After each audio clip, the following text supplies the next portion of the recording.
As always, I'm Carl with Hardwood's Attitude. And before I get too far into today's ramble, I wanted to thank a viewer for a good chuckle they gave me. Apparently, this gentleman was telling one of his friends about me, and he said that it came across almost like an absent-minded professor, and that I knew way, way too much about the history and manufacturing and the like of various knives and guns. Which, I'm honest, gave me a laugh. I mean, I never thought of myself that way. Yes, I am fascinated by some of the histories around various knives and guns. Matter of fact, if you go back to my At the Range series and look at my videos of the Thompson submachine gun or the Uzi, I spent a fair amount of time talking about how each one came to be developed. It's just, I do the same with some knives. It's just fascinating to me. And of course, with the patchwork of laws in this country, knowing something about knife laws is very important. So, yeah. But I thank you for the compliment. At least I assume you meant it as a compliment. And but it's time for the day's lecture to get on the way. So sit down, let Professor Carl ramble on, shall we? Today we're going to talk about something a little different. Still knife related, but instead of talking about a specific type of knife, I want to talk about a question that I get asked at almost every gun show by someone. And that is, what is the best type of knife for, or excuse me, the best type of steel for a knife? Fair enough question. You've got almost an alphabet soup of knife steels out there. I mean, you've got 8CR13 MOV, you've got AUS-8, you've got VG10, you've got 14C28N, you've got 1095 and 1085, you've got CTS X4 HP, you've got some of the newer metals like Nitro V, you've got some of the classic metals like 428C and 440C. It's just, unless you've got a degree in metallurgy, it's almost overwhelming. So how do you know what steel is best for your knife? Well, my answer may surprise you. Yes, it's important to know something about the steels, but what's even more important is know something about the hardening techniques and the quality control used. I mean, let's be honest. If a knife hasn't been properly hardened, all it is a pointy metal stick. It's not going to hold an edge, or if you can put an edge on it, it might be too brittle to use because they got it too hard instead of leaving it too soft. And that's where the quality control comes in.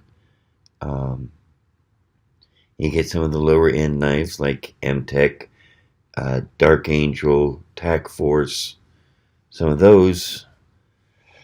And they've got some higher end knives that they use more quality control on, but on the lower end knives, it's kind of spotty at best. So they'll say that a knife has a Rockwell hardness of 54, and maybe it does. Maybe it only has Rockwell hardness of 48. Maybe it has Rockwell hardness of 60. You just don't know until you pick up the knife and test it for yourself. Oh, I'm sorry. What is a Rockwell hardness scale, you're asking? Well, that's actually a way to measure the hardness of the steel to determine its tensile strength, meaning how hard it is to pull it or push it together. And what they basically do is they've got a machine that pinches down on the steel and measures how hard it is to put a dent in it. Oversimplifying a little bit, but that's basically the idea. If the knife is too hard, it's hard to put an edge on it. If it's too soft, it won't hold the edge. But you've also got the problem of if it gets too hard, well, it's sort of like diamond. I'm sure you remember from high school chemistry that diamond is the hardest substance in the world. That's why they use it for industrial strength drill bits and saw blades and glass cutters. It'll cut and scratch anything. But it's also an extremely brittle substance. Put a diamond down on a metal plate and smash it with blacksmith hammers, you've got diamond dust, which isn't much good unless you're making abrasive like a diamond edge saw blade or sandpaper or something. Same with knives. If they're too hard, yeah, you can get an edge on them and it'll hold the edge forever. But the first time you put any sideway pressure on the blade, or any more than what you would get from normally pushing against the blade to test it, to see if there's any play in it, the blade's going to snap off. Doesn't do you a lot of good then. So, more important than knowing this knife steel, at least in my opinion, is knowing the names and reputation of the various knife makers. I already spoke about tack force and some of the low-end knives that one of my friends refers to as use once and throw aways, because they're blingy knives. I mean, they're made to look good and attract the eye. They're not made to withstand a lot of abuse. Then you get knives like Kershaw and CRKTs, where they've got good quality control. If they say the Rockwell Hardness is, excuse me, I've got hiccups like mad today. If they say it's got a Rockwell Hardness of around 54 or 56, you know it's probably within 2 or 3 points of that Rockwell Hardness, possibly within a quarter point of that Rockwell Hardness.